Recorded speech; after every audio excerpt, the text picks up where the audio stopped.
प्रदेश में बढ़ते साइबर ठगी के मामले को नियंत्रित करने के लिए राजधानी भोपाल में साइबर डेस्क का शुभारंभ किया गया, जिससे पीड़ितों को तत्काल मदद मिलेगी। मध्य प्रदेश में साइबर ठगी के मामले लगातार बढ़ते जा रहे हैं। सरकार युद्ध स्तर पर इनसे निपटने के प्रयास कर रही है, लेकिन ये शातिर जालसाज अधिकतर पकड़ से फरार रहते हैं। इसी समस्या से निपटने के लिए राजधानी भोपाल में अब साइबर ठग के शिकार पीड़ित को तुरंत मदद मिलेगी। रविवार को भोपाल के हर थाने में साइबर हेल्प डेस्क शुरू की गई। आपको बता दें कि भोपाल प्रदेश का पहला जिला होगा जहां साइबर ठगी के शिकार हुए लोगों को भटकना नहीं पड़ेगा। अब वे साइबर हेल्प डेस्क में 5 लाख रुपए तक की धोखाधड़ी की शिकायत दर्ज करा सकते हैं। साइबर हेल्प डेस्क का शुभारंभ पुलिस आयुक्त हरिनारायण चारी मिश्र ने थाना हबीबगंज से किया। शुभारंभ के अवसर पर सभी पुलिस उपायुक्त, अन्य वरिष्ठ अधिकारीगण मौजूद रहे।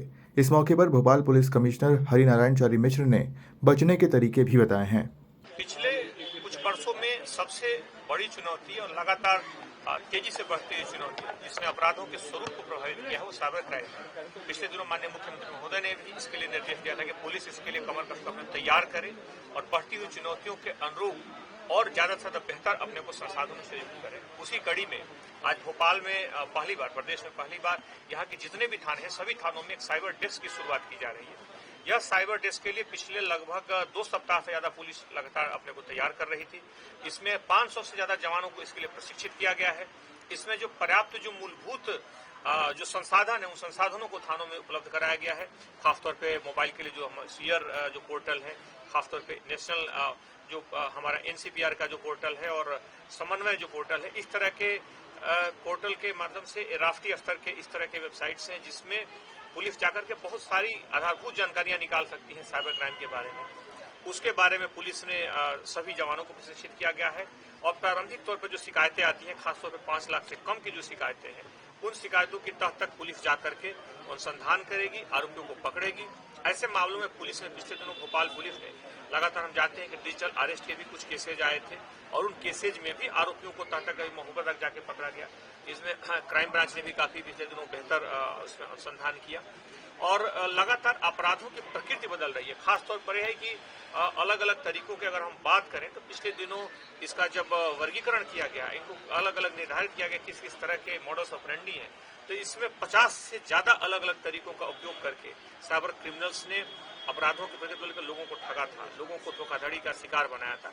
इसलिए पुलिस जागरूकता के साथ साथ इस तरह के डेस्क की स्थापना करने के पीछे, यह पहल करने के पीछे पुलिस की भावना है कि लोगों को तत्काल तत्परता से इसमें राहत दिलवाई जा सके और इसके लिए पर्याप्त प्रशिक्षण और अनुसंधान, खासतौर पर अनुसंधान के जो सॉफ्टवेयर हैं, वो दोनों चीजें यहाँ पर थाना स्तर पर उपलब्ध कराई गई।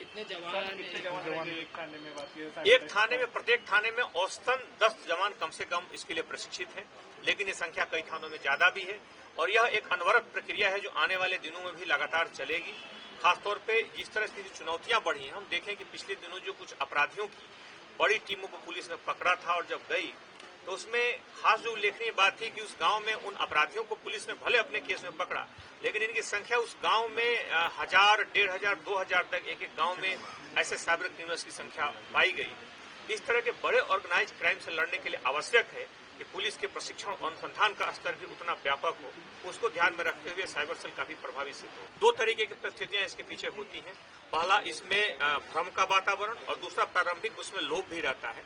लोगों को इस तरह के प्रलोभन रहते हैं कि बहुत बड़ी अमाउंट आने वाली है उनके खाते में और कुछ ऐसा होने वाला है जो बिल्कुल उनके जीवन को बदल देगा। ऐसी परिस्थितियों में लोग कई बार प्रारंभिक तौर पर लोभ में आकर के उस तरफ कदम बढ़ा देते हैं और बाद में वो भ्रम का शिकार हो जाते हैं, बाद में वो मानसिक दबाव में आ जाते हैं और उसके बाद एक कड़ी में एक कदम के बाद, जैसे कि हम शर्ट का बटन एक अगर बंद करते हैं तो दूसरा बटन अपने आप गलत बंद होने लगता है। उसी तरीके से एक बार इस साइबर क्राइम में हम एक कड़ी को अगर आगे बढ़ जाते हैं तो दूसरी परिस्थितियां ऐसी पैदा होने लगती है। ऐसे में लोगों को पुलिस प्रशिक्षित भी कर रही है। स्कूल, कॉलेजेज और विभिन्न शैक्षणिक संस्थानों में जाकर के पुलिस इसके लिए जागरूकता भी ला रही है और खासतौर पे जो साइबर हेल्पलाइन है और विभिन्न थानों में जो डेस्क स्थापित किए गए हैं, इसका उद्देश्य है कि पुलिस की जो लड़ाई है खासतौर पे इस तरह के अपराधों की और ज्यादा सघन हो। सर, जागरूकता कमी नहीं है क्योंकि डिजिटल अरेस्ट में लगातार आप जागरूक कर रहे हैं, लेकिन फिर भी लोग उसका ही ठगी का शिकार हो रहे हैं, बुद्धिजीवी भी हो रहे हैं। बिल्कुल आपका कहना सही है कि इसमें बुद्धिजीवी वर्ग इसका प्रारंभिक शिकार है सबसे ज्यादा जो है, क्योंकि तकनीक का हम जितना ज्यादा इस्तेमाल करेंगे और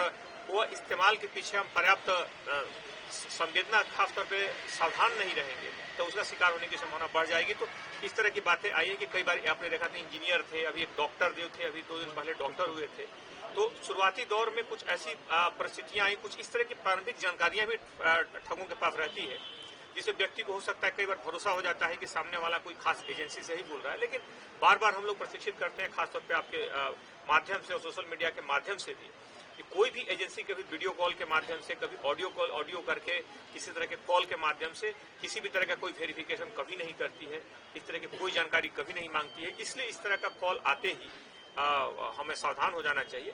हालांकि यह एक तरीका है, इसके अलावा भी सैकड़ों तरीके हैं जो खासतौर पर इस अपराध के लिए जिम्मेदार है।